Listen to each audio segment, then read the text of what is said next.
First take everyone in the AFC North. The Bengals and Steelers game was never really close. Steelers winning 34-12, but it got more interesting in the fourth quarter. And Steelers defensive back Jalen Ramsey was ejected for throwing a punch at Bengals receiver Jamar Chase. However, there was an explanation behind it. Here's Ramsey on what happened. He spit on me, so it's up. I don't give a about football after that, respectfully. I'm always going to be all for trash talking, stuff like that. I actually enjoy that part of the game. I think people know that. We was talking for real, which I'm cool with. And then, yeah, as soon as he spit, it was that. You were saying that you spit on him. Did you spit on him? I ain't never opened my mouth to that guy. What do you think prompted the reaction from him? Well, he don't like some of the words I told him. We've been going back and forth the whole time, so I'm sure some got under his skin. Just to be clear, you did not spit on him at all points. That's what you're saying. I ain't spit on nobody. And not once, but twice. Problem is, we have high-definition cameras now that can see saliva flying directly in Ramsey's direction. That's right. I hate to call you a liar, Jamar Chase, but we got video to prove it.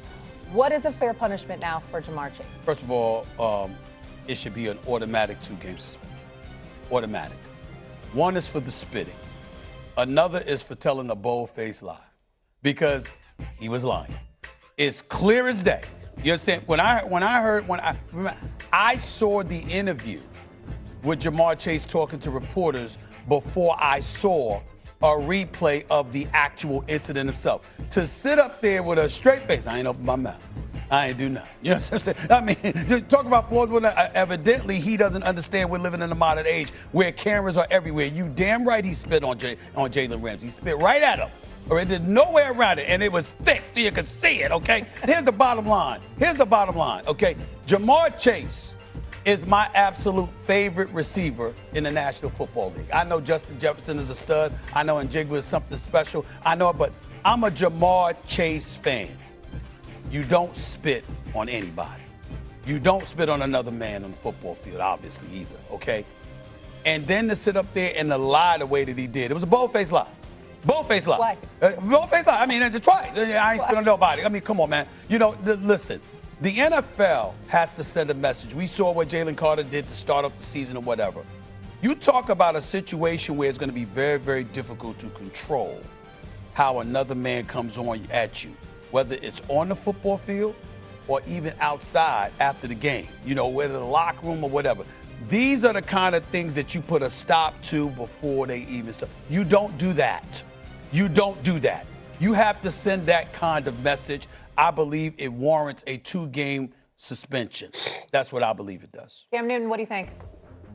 Okay, so I'll put this in humanistic perspective, or from the fans' perspective.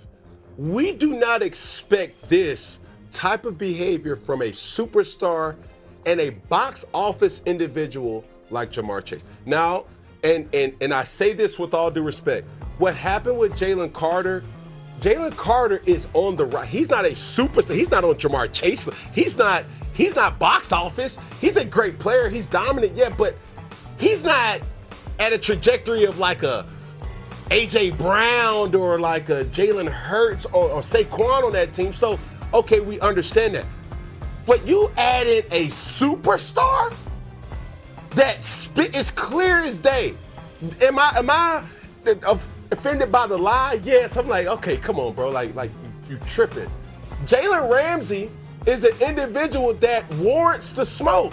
I played against him. That's who he is by nature. But this is the thing about Jalen Ramsey after the game. Bro, he's going to be the first person to come up to you and dap you up and say, hey, bro, I like that type of game, bro, and keep it up for the rest of the year. Blase blah. No matter what it is, individuals on the football field are alphas, are warriors. But as soon as the clock strikes 0, they come back to reality. One of the guiltiest things that I also witnessed throughout this video was this. Why didn't Jamar Chase throw a punch or defend himself? He was clearly in the position where it's like, hold on, as a man, you have to protect yourself. He knew he did something that required a response to that magnitude. As we're looking at this video, I don't care what it was. I don't care how it is. He knew something was up because he never responded. What in any other situation do you know something to have happened that extreme and you do nothing? That tells me he knew he was in the wrong. Yeah, I think 2 games is probably fair. The only question I have is this is the second time this year is the NFL going to go more extreme? Because it hasn't stopped. To your point, this is something you nip in the bud. I don't know if the NFL will go more extreme. I'm shocked. Jamar just never has come across this way to me. He seemed a little bit more like reserved and quiet. He's dealt. I think what you're seeing is frustration over the course. Yeah, they were getting their ass kicked yesterday. Yeah, and like this is 2 years now, having to play without the quarterback, the MVP performance last year.